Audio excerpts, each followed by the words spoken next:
مثلاً سب سے بڑی بات تو یہی مجھے ہضم نہیں ہو رہی تھی کہ شکیلہ کو کسی بھی طرح یہ پتہ چلا کہ اس کی خوابگاہ میں آگ لگ گئی ہے۔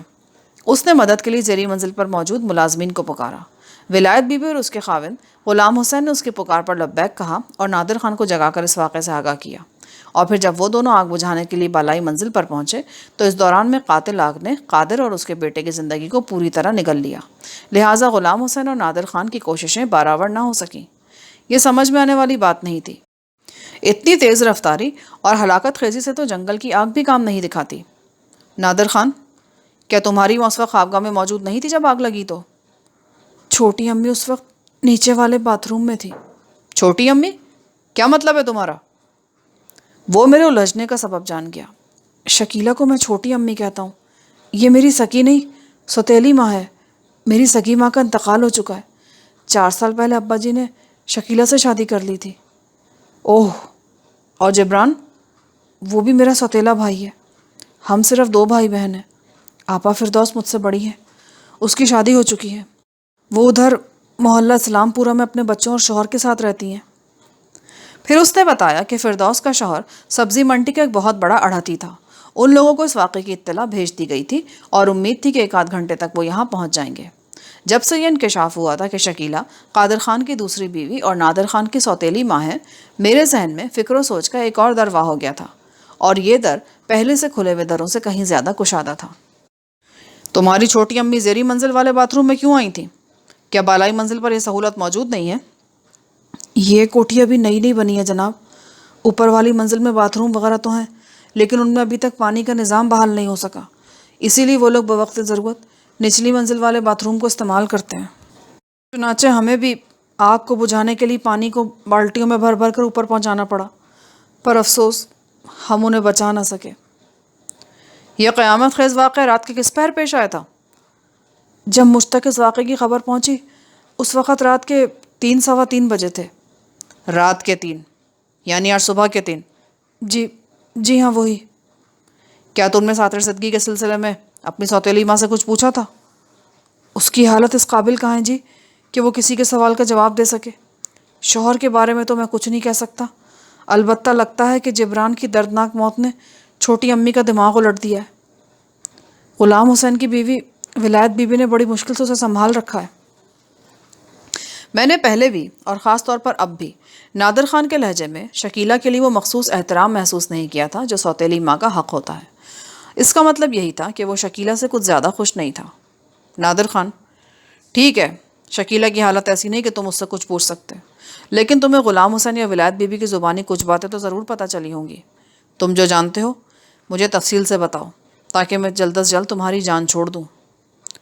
آخری جملہ میں نے مذاق کے رنگ میں کہا تھا، حالانکہ وہ مذاق کا موقع تھا اور نہ ہی تفریح کا وقت، لیکن پتہ نہیں کیوں میری زبان سے بے ساختہ وہ جملہ پھسل گیا۔ بہرحال میں نے فوراً ہی خود پر کنٹرول کر کے سنجیدہ سی صورت بنا لی۔ وہ چند لمحے تک خاموش بیٹھا رہا، جیسے بولنے سے پہلے اپنے ذہن میں بکھرے ہوئے مختلف نوع کے خیالات کو مجتمع کرنے کی کوشش کر رہا ہوں۔ پھر ٹھہرے ہوئے لہجے میں اس نے بتانا شروع کیا۔ رات کو لگ بھگ 10 بجے میں سونے کے لیے لیٹ گیا اور جلدی مجھے نیند بھی آ گئی تھی۔ اس کے بعد اس گھر میں کیا ہوتا رہا مجھے کچھ خبر نہیں۔ پھر جب غلام حسین نے دروازہ دھڑ دھڑایا تو میری آنکھ کھل گئی۔ اس وقت رات کے، میرا مطلب صبح کے کوئی 3:15 بجے تھے۔ غلام حسین نے نہایت ہی گھبرائے ہوئے لہجے میں بتایا کہ اوپر صاحب جی کے کمرے میں آگ لگ گئی ہے۔ صاحب جی وہ ابا جی کو کہتا ہے۔ میں تو ویسے ہی ہڑبڑا کر اٹھا تھا۔ اس اطلاع نے میرے حواس کا ستیہ ناش مار دیا۔ اوپر کی جانب افراتفری کے عالم میں بڑھتے ہوئے میں نے غلام حسین سے پوچھا کہ اسے کیسے پتہ چلا کہ ابا جی کے کمرے میں آگ لگ گئی ہے؟ تو اس نے میرے سوال کے جواب میں بتایا کہ بی بی جی نے چیخ چیخ کر اس کی بیوی یعنی ولایت بی بی کو یہ بتایا ہے۔ ولایت بی بی اس وقت جاگ رہی تھی۔ چند لمحے پہلے چھوٹی امی نے اسے باتھ روم کے اندر سے پکار کر اپنے قریب بلا لیا تھا۔ اس نے اپنے خاوند کو سوتے سے جگایا اور یہ اندوناک اطلاع دی۔ غلام حسین نے اوپر جانے سے قبل مجھے سانے سے آگاہ کیا۔ پھر ہم تینوں ایک ساتھ آگے پیچھے اوپر پہنچے اور آگ بجھانے کے لیے اپنی سی کوشش کر ڈالی، مگر افسوس کہ ہماری کوشش کامیاب نہ ہو سکی۔ وہ چند لمحے کے لیے خاموش ہو گیا۔ میں اس دوران میں بڑی گہری اور ٹٹولتی ہوئی نظر سے اس کا جائزہ لیتا رہا۔ تھوڑی دیر بعد وہ دوبارہ گویا ہوا۔ جب کسی بھی طرح ہم آگ پر قابو پانے میں کامیاب ہو گئے تو اس وقت تک بڑی دیر ہو چکی تھی۔ آگ نے ان دونوں کو جلا کر بالکل کوئلہ بنا دیا تھا۔ اس موقع پر شکیلہ یعنی چھوٹی امی دھاڑے مار مار کر رو رہی تھی۔ میں ساتر زدگی کا سبب جاننا چاہتا تھا، اور میں نے اس سلسلے میں کوشش بھی کی، لیکن چھوٹی امی میرے کسی سوال کا جواب دینے کے قابل نظر نہیں آتی تھی۔ مجبوراً میں نے اسے ولایت بی بی کی مدد سے نچلی منزل پر پہنچا دیا۔ اسے پہلے ہی غش پر غش آ رہے تھے۔ اگر وہ لاشوں کے قریب موجود رہتی تو عین ممکن تھا کہ اس کا ہارٹ فیل ہو جاتا۔ یہ بات بھی مجھے ولایت بی بی کی زبانی پتہ چلی تھی کہ چھوٹی امی رات کے آخری پہر نیچے والے باتھ روم آئی تھی۔ چھوٹی امی نے باتھ روم کے اندر سے چلا کر ولایت بی بی کو اپنی طرف متوجہ کیا تھا۔ جب ولایت بی بی باتھ روم کے پاس پہنچی تو اس نے پوچھا، بی بی جی کیا ہوا؟ تو چھوٹی امی نے باتھ روم کے اندر سے سخت غصے کے عالم میں دریافت کیا کہ کس بدبخت نے باہر سے کنڈی لگا دی ہے۔ یہ سوال ولایت بی بی کے لیے انتہائی حیران کن اور ناقابل یقین تھا۔ کوئی بھلا چھوٹی امی کے باتھ روم کو باہر سے کنڈی کیسے لگا سکتا تھا؟ اس منزل پر 3 باتھ روم الگ الگ بنے ہوئے، ایک امی ابو کے استعمال میں رہتا تھا، ایک میرے لیے تھا، اور تیسرا باتھ روم بالکل الگ تھلگ ملازم میاں بیوی کے استعمال کے لیے چھوڑ دیا گیا تھا۔ ولایت بی بی مالکن کی ڈانٹ سن کر ہکا بکا رہ گئی اور بے ساختہ اس نے باتھ روم کی بیرونی کنڈی کی طرف دیکھا۔ نادر خان اتنا بتانے کے بعد ذرا دیر کو تھما، ایک گہری سانس لے کر وہ دوبارہ گویا ہوا۔ ولایت کو چھوٹی امی کا چیختا ہوا سوال سن کر شاید اتنی حیرت نہیں ہوئی ہوگی جتنی حیرانی یہ دیکھ کر ہوئی کہ باتھ روم کے باہر والی کنڈی تو کھلی ہوئی تھی۔ اس نے چھوٹی امی سے کہا، بی بی جی کنڈی کو تو کسی نے بند نہیں کیا، آپ تھوڑا سا زور لگا کر دروازہ کھولیں تو کھل جائے گا فوراً۔ ان دروازوں نے نیا نیا رنگ پیا ہے اور اوپر سے موسم بھی بڑا ٹھنڈا ہے، لگتا ہے دروازہ پھول کر پھنس گیا ہے، آپ اسے زور سے اپنی طرف کھینچیں۔ اندر سے چھوٹی امی کی غسیلی آواز آئی، میں اتنی دیر سے زور لگا تو رہی ہوں مگر یہ نامراد کھلنے کا نام ہی نہیں لے رہا، اور تم ہر وقت فلسفیوں جیسی باتیں نہ کرتی رہا کرو۔ میں تم سے زیادہ جانتی ہوں کہ لکڑی کس موسم میں پھولتی ہے اور کس موسم میں سکڑ جاتی ہے، اور رنگ پینے کے بعد اس کی کیفیت کیا ہوتی ہے۔ ولایت بی بی کافی عرصے سے یہاں ملازم ہے، وہ فلسفی نہ صحیح مگر اس میں نے مصلحت اندیشی ضرور دیکھی ہے۔ اس نے موقع محل کی نزاکت کو محسوس کرتے ہی چھوٹی امی کے سامنے ہتھیار پھینک دیے۔ کسی قسم کی بحث تکرار میں وقت ضائع کرنے کے بجائے اس نے کہا کہ بی بی جی آپ دروازے سے ایک طرف ہٹ کے کھڑی ہو جائیں، میں باہر سے دھکا دیتی ہوں۔ چھوٹی امی نے کہا ٹھیک ہے، تم مارو دھکا۔ ولایت بی بی نے گرین سگنل ملتے ہی دھکا مارا اور ایک دھڑاکے سے باتھ روم کا دروازہ کھل گیا۔ چھوٹی امی منہ میں بدبداتی ہوئی کچھ اوپر کی طرف چلی گئی اور ولایت بی بی اپنے کمرے کی طرف آ گئی۔ ابھی وہ بستر پر آ کر لیٹی ہی تھی کہ اوپر سے چھوٹی امی نے اسے ایک بار پھر پکارا۔ اس بار وہ ولایت بی بی کو اپنے کمرے والی آتشزدگی کے بارے میں آگاہ کرتے ہوئے اسے فوراً اوپر آنے کو کہہ رہی تھی۔ اس کے بعد جو کچھ بھی پیش آیا وہ میں آپ کو پہلے ہی بتا چکا ہوں تھانے دار صاحب۔ وہ لمحے بھر کو سانس ہموار کرنے کے لیے رکا، پھر اپنے بیان کو اختتام دیتے ہوئے بولا، یہ ساری باتیں مجھے ولایت بی بی نے بتائی ہیں۔ اس کی بیان کردہ تفصیل سن کر میں گہری سوچ میں ڈوب گیا۔ آتشزدگی کا یہ واقعہ بڑے حیرت انگیز اور ناقابل یقین انداز میں پیش آیا تھا۔ شکیلہ باتھ روم جانے کے لیے رات کے آخری پہر بالائی منزل سے زیری منزل پر آئی تھی۔ اس کا مطلب ہے وہ اپنے شوہر اور شیرخوار بچے کو صحیح سلامت خوابگاہ میں چھوڑ کر آئی تھی، یعنی اس وقت تک دور دور تک آتشزدگی کے آثار دکھائی نہیں دیتے تھے۔ اس نے باتھ روم میں کتنا وقت لگایا ہوگا؟ یہی کوئی 5-10 منٹ یا زیادہ سے زیادہ 15 منٹ۔ یکبستہ راتوں میں مون پیشاب کی حاجت انسان کو گرم بستر چھوڑنے پر مجبور کر دیتی ہے، اور اس حاجت کو رفع کرنے کے لیے 2-3 منٹ کافی ہوتے ہیں۔ لیکن معاملہ گڑبڑ دکھائی دے رہا تھا۔ شکیلہ یہی وقت باتھ روم میں گزارنے کے بعد جب اپنی خوابگاہ میں پہنچی تو سب کچھ جل کر راکھ ہو گیا تھا۔ یہ بات سمجھ میں آنے والی نہیں تھی اور ذہن میں ان گنت مہلک خیالوں کو جنم دیتی تھی۔ مثلاً اچانک خوابگاہ کے اندر آگ بھڑکی کیسے؟ اگر شکیلہ نے باتھ روم کے اندر اپنی حاجت کو پورا کرنے کے لیے فطری وقت لیا تھا تو پھر اس قلیل مدت میں آگ نے کس طرح 2 انسانوں کو کوئلوں میں بدل دیا؟ اور اگر شکیلہ غیر معمولی دیر تک باتھ روم میں موجود رہی تھی تو کیوں؟ کس لیے؟ کہیں ایسا تو نہیں تھا کہ کسی نے شکیلہ کی غیر موجودگی میں خوابگاہ کے اندر گھس کر وہاں آنکھ لگا دی ہو؟ اگر ایسا ہی تھا تو پھر سوال یہ بھی پیدا ہوتا تھا کہ وہ فتنہ پرور شخص کون تھا اور اس کے مقاصد کیا تھے؟ ان جیسے دوسرے متعدد سوالات کے جواب شکیلہ ہی دے سکتی تھی، اور فی الحال وہ کسی جواب کے قابل نہیں تھی۔ لہٰذا میں نے اپنی توجہ اور روئے سخن نادر خان کی طرف موڑ دیا۔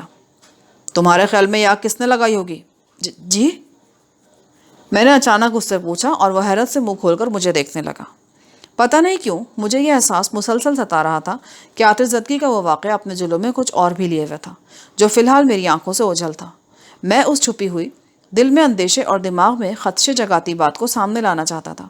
اسی تناظر میں خاص مقصد کی خاطر میں نے نادر سے وہ چپتا ہوا سوال کیا تھا جس کا جواب دیتے ہوئے وہ الجھ کر رہ گیا تھا۔ کہیں تم ایسا تو نہیں سوچتے کہ کسی نے خاص مقصد کے تحت آگ لگا دی ہو؟ جناب یہ آپ کس قسم کی باتیں کر رہے ہیں؟ کوئی جان بوجھ کر کیوں آگ لگائے گا؟ اور ایسا کون شخص ہو سکتا ہے؟ یہاں تو کوئی کسی کا دشمن بھی نہیں ہے۔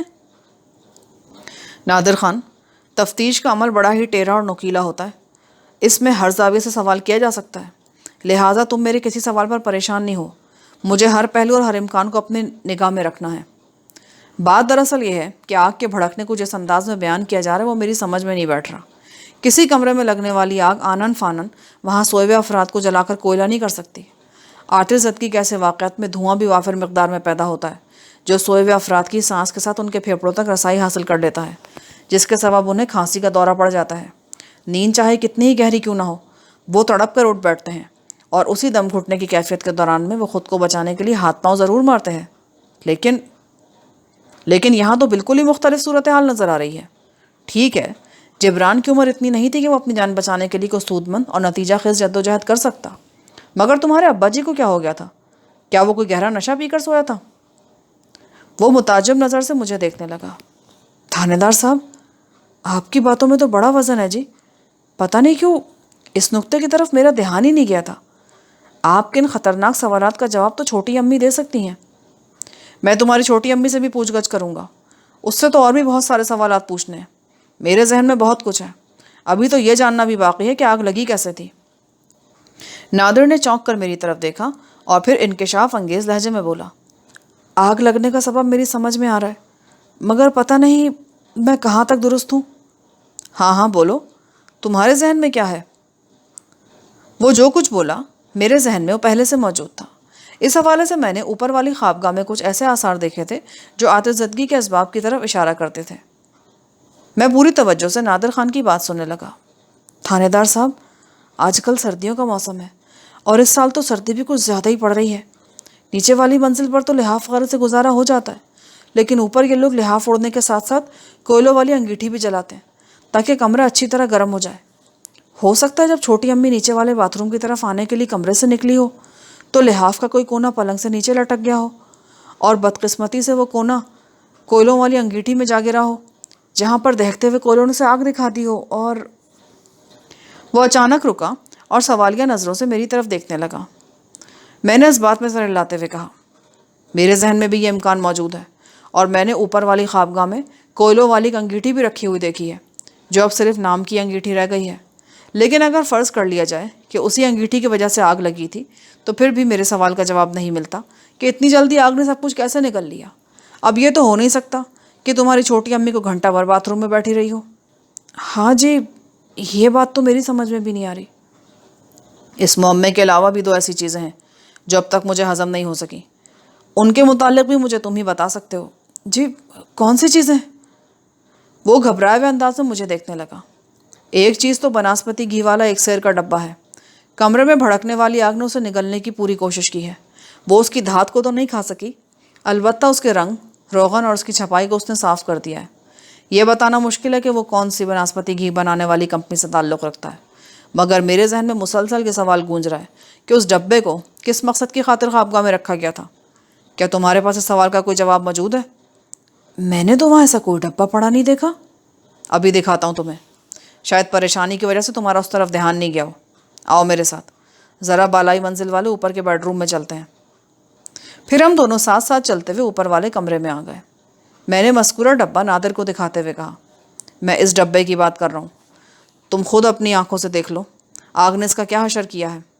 یوں محسوس ہوتا ہے کہ سفاک آگ صرف دو مقاصد کے لیے بھڑکی تھی، نمبر 1 قادر اور جبران کو کوئلہ بنانے کے لیے، اور نمبر 2 اس ڈبے کی شناخت مٹانے کے لیے۔ تم کیا کہتے ہو اس بارے میں؟ جی، میں کیا کہہ سکتا ہوں، یہ تو آپ چھوٹی امی سے پوچھیں، اس نے بناسپتی گھی والا ڈبہ کس مقصد کے لیے یہاں رکھا تھا، میں اس بارے میں کچھ نہیں جانتا جناب۔ ہاں، البتہ میرا ذہن یہ کہتا ہے کہ اس ڈبے کا ستیہ ناش صرف اس وجہ سے ہوا کہ یہ گھی والا ڈبہ تھا، تیل اور گھی بڑی آسانی سے آگ پکڑ لیتے ہیں۔ بالکل ٹھیک کہہ رہے ہو تم، اس ڈبے کے بارے میں میں تمہاری چھوٹی امی سے ہی پوچھوں گا، ہو سکتا ہے وہ اس سلسلے میں کوئی وضاحت پیش کر سکیں۔ تھانے دار صاحب، آپ نے اس کمرے میں سے ایسی 2 چیزوں کے ملنے کی بات کی تھی جو آپ کے ذہن کو الجھا رہی ہیں، ایک تو یہ گھی والا ڈبہ تھا اور دوسری… میں نے دوسری شے کا ذکر کرنے سے پہلے اس سے پوچھا، نادر، کیا تمہیں لاکٹ وغیرہ پہننے کا شوق ہے؟ مجھے آتش زدگی والے کمرے سے جو طلائی لاکٹ ملا تھا وہ اس وقت میری جیب میں موجود تھا، اس لاکٹ کے تعویذ والے منقش بیوزی حصے میں انگریزی حرف این بڑا واضح ابھرا ہوا تھا۔ نادر خان کا نام بھی چونکہ این سے سٹارٹ ہوتا تھا، لہٰذا لاکٹ سے متعلق سوال اسی سے پوچھنا بنتا تھا۔ وہ میرا سوال سنتے ہی چونک گیا۔ آپ یہ بات کیوں پوچھ رہے تھانے دار صاحب؟ بتاؤں گا، پہلے تم ہاں یا نہ میں جواب دو۔ جی، مجھے لاکٹ پہننے کا شوق ہے۔ کیا اس وقت بھی تم نے کوئی لاکٹ پہنا ہوا ہے؟ نہیں۔ کوئی خاص وجہ؟ وہ جی، چند روز پہلے میرا لاکٹ کہیں گر گیا تھا، ابھی تک میں نیا لاکٹ نہیں بنوا سکا ہوں۔ کیا تم نے اپنے گم ہونے والے لاکٹ کو تلاش کیا تھا؟ جی، بہت تلاش کیا مگر ملا نہیں۔ نادر نے الجھن زدہ انداز میں جواب دیا۔ اس کو ڈھونڈنے کے لیے میں نے اپنے کمرے کو الٹ کر رکھ دیا تھا، مجھے اس لاکٹ سے بڑی انسیت تھی۔ یہاں پر پارٹ 1 کا اختتام ہوتا ہے۔ آگے کہانی سننے کے لیے پارٹ 2 سماعت فرمائیں۔